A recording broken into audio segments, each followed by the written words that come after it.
मनोज जरांगे पाटील यांच्या आंदोलनापासून मराठा समाजाला झालेला फायदा म्हणजे मराठ्यांची पाचही बोटं तुपात गेलीत असंच म्हणावं लागेल. त्याला कारणही तसं आहे. महाराष्ट्र सरकारने फेब्रुवारी 2024 मध्ये महाराष्ट्र राज्य सामाजिक आणि शैक्षणिक मागासवर्गीय आरक्षण कायदा म्हणजेच SEBC 2024 मध्ये मंजूर केला, ज्यामुळे मराठा समुदायाला, मराठा समाजाला 10% स्वतंत्र आरक्षण मिळालं.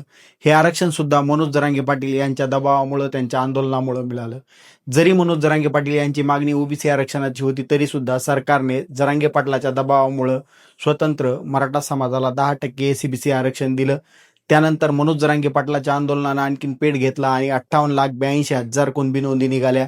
शिंदे समिती गठीत झाली. शिंदे समितीमार्फत या नोंदी, ज्या कित्येक वर्षापासून दबलेल्या होत्या, त्या नोंदी शोधायला सुरुवात झाली आणि 58,82,000 नोंदी सापडल्या आणि कित्येक मराठा समाजाला या नोंदीतून प्रत्यक्ष फायदा झाला.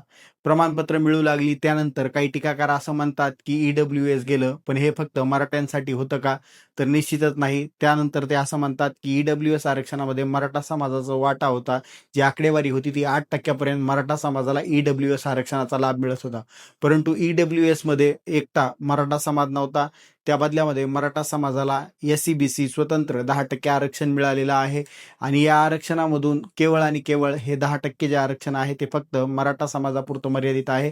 इतरत्र कुठल्याही जातीला याच्यामध्ये प्रवेश नाही. त्यामुळं मराठा समाजाचं EWS मुळे काहीही नुकसान झालेलं नाही. 10% SEBC स्वतंत्र राज्यासाठी मराठा समाजाला मिळालेला आहे. EWS गेला असं म्हणत असतील, परंतु सेंट्रलमध्ये EWS मराठा समाजाला चालू आहे. तिथंही जर तुम्ही असं म्हणत असाल की राज्यामध्ये 8% मराठा समाजाला फायदा होत होता, तर केंद्रामध्येही आपण तो 8% फायदा हा मराठा समाजाला EWS मुळे होत आहे. जे लोक सांगतात EWSचा कपाडा कमी आला किंवा जास्त आला, मराठ्यांचं नुकसान झालं, राज्यातलं 10% EWS किंवा जे गेलं असं म्हणतात, त्यांना राज्यातलं 10% SEBC आणि केंद्रातलं EWS दिसत नाही का? निश्चितच त्यांना हे सगळं दिसतं. त्यांना निघालेल्या 58 लाख नोंदी सुद्धा दिसतात. करोडो मराठ्यांचा फायदा झालेला दिसतो आणि आत्ता मिळालेलं सगळ्यात मोठं यश हैदराबाद गॅझेटियर आणि सातारा गॅझेटियरचं मराठ्यांचा विजय झालेला हा त्यांना निश्चितच दिसतो आणि त्याहून मोठं विखुरलेल्या मराठा समाजाची एकजूट झाली.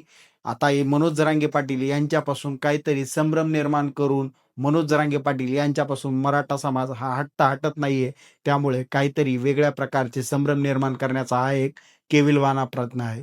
सगळ्यात महत्त्वाचं म्हणजे मराठ्यांची एकी झाली आणि मराठा आरक्षणासाठी आत्महत्या झालेल्या कुटुंबाला पाटलाच्या आंदोलनामुळे नोकरी आणि आर्थिक मदत मिळायला सुरुवात झाली.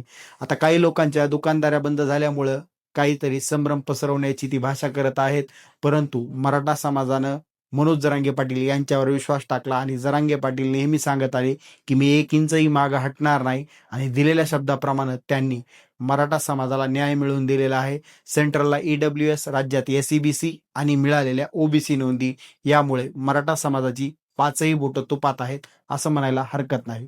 आता तुम्हाला याबाबत ही माहिती नेमकी कशी वाटली हे आमच्या या कमेंट बॉक्समध्ये कमेंट करून नक्की कळवा आणि आमच्या या चॅनलला सबस्क्राईब करायला विसरू नका.